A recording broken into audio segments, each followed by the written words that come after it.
Lieutenant Williams, a police officer attached to the Juvenile Division. I'm on my way to Monroe Junior High School to talk to a group of young people. That looks innocent enough, doesn't it? Lots of young people hitchhike. Seems like a good way to get from one place to another. But sometimes there are dangers involved that never meet the eye. Let's take the case of Jimmy Barnes. Jimmy played baseball all afternoon, and he didn't feel like walking home, so he decided to thumb a ride.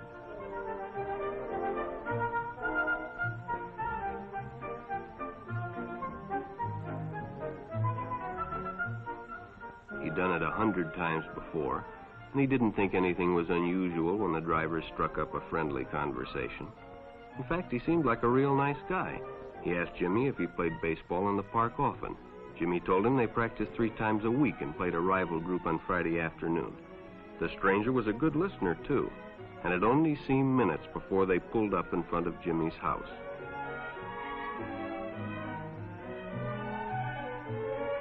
When Jimmy got out, the stranger gave him a friendly pat. Then he told him he'd see him again, as he always drove by the park on his way home.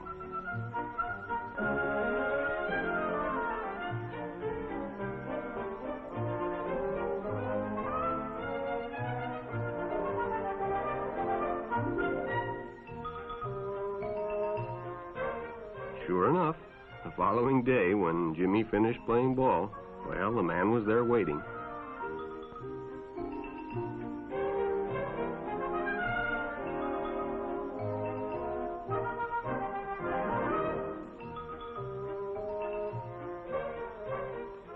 They stopped at a drive-in, and the stranger treated him to a Coke.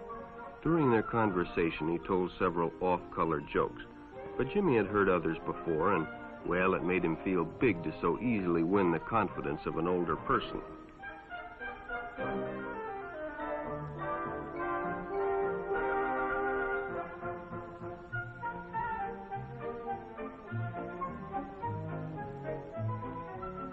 The following Saturday, they went fishing together.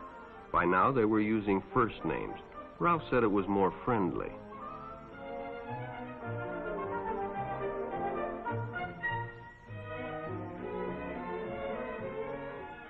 Jimmy hadn't enjoyed himself so much in a long time. Then during lunch, Ralph showed him some pornographic pictures. Jimmy knew he shouldn't be interested, but, well, he was curious. What Jimmy didn't know was that Ralph was sick, a sickness that was not visible like smallpox, but no less dangerous and contagious, a sickness of the mind. You see, Ralph was a homosexual, a person who demands an intimate relationship with members of their own sex. But by now, Jimmy felt a fondness for Ralph, and they continued to go places together. Ralph was generous and took Jimmy many interesting places and did many nice things for him. He bought presents and even gave him money, but payments were expected in return. You see, Jimmy hadn't recognized Ralph's approach soon enough. When Ralph first asked Jimmy to go fishing alone, he should have discussed it with his parents or teacher. Finally, Jimmy told his parents, and they reported it to the juvenile authorities. Ralph was arrested, and Jimmy was released on probation in the custody of his parents. But all homosexuals are not passive.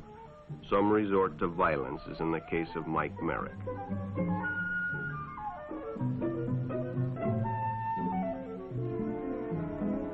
In the heat of competition, no one noticed the man who sat and watched. And when the game broke up and the others left, Mike decided to stay and practice a little longer.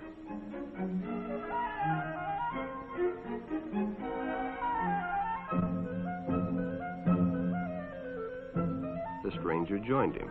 He was friendly and, well, it was better than playing alone. But after a few shots, Mike realized he had already overstayed his time and suggested he better leave. The stranger told him if he'd like to stay longer, he'd be glad to drive him home when they finished. Sounded great to Mike. Chance to play longer and get a ride home, too.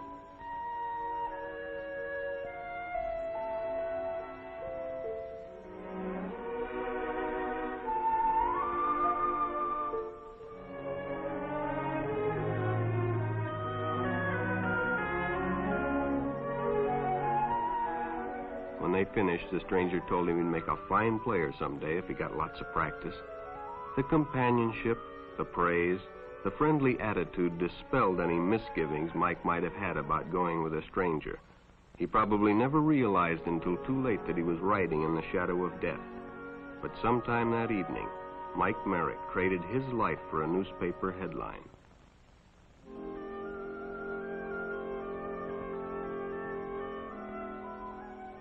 As Denny and Jerry got the papers ready for Jerry's afternoon delivery, they only casually noticed the two boys that raced by in the afternoon traffic, and they didn't pay much attention to the car that drew up shortly afterwards until the man called them over.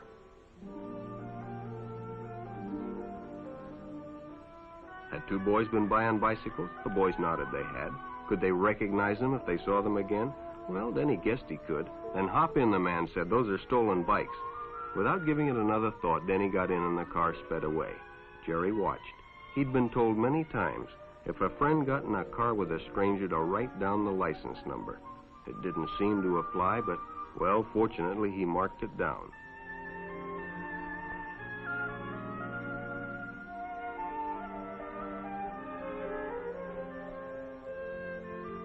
When he delivered a paper to Denny's house, he asked his mother if they'd caught the boys that had stolen the bicycles. Denny hadn't returned, so he told her the story and gave her the paper with the license number.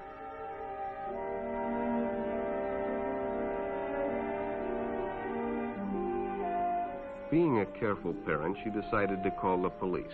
Jerry supplied the necessary information, and the stranger's car was quickly spotted.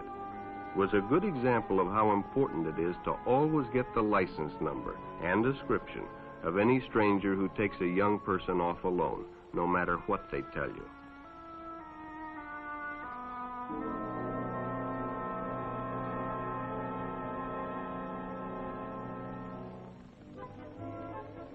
Public restrooms can often be a hangout for the homosexual. Bobby and his friends hadn't noticed the man who had been in the restroom when they changed, and as it was late, he suggested they take the shortcut under the pier, but the others preferred to take the more traveled way home.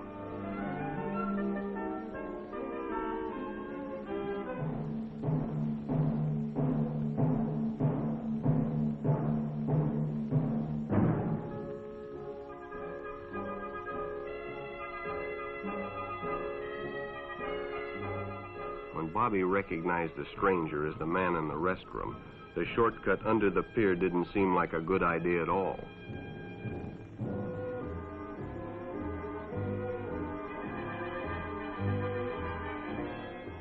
After all, it's more fun to stay with your friends anyway. Bobby had made a wise decision. It may have saved his life. The decision is always yours, and your whole future may depend on making the right one. So no matter where you meet a stranger, be careful if they are too friendly, if they try to win your confidence too quickly, and if they become overly personal. One never knows when the homosexual is about.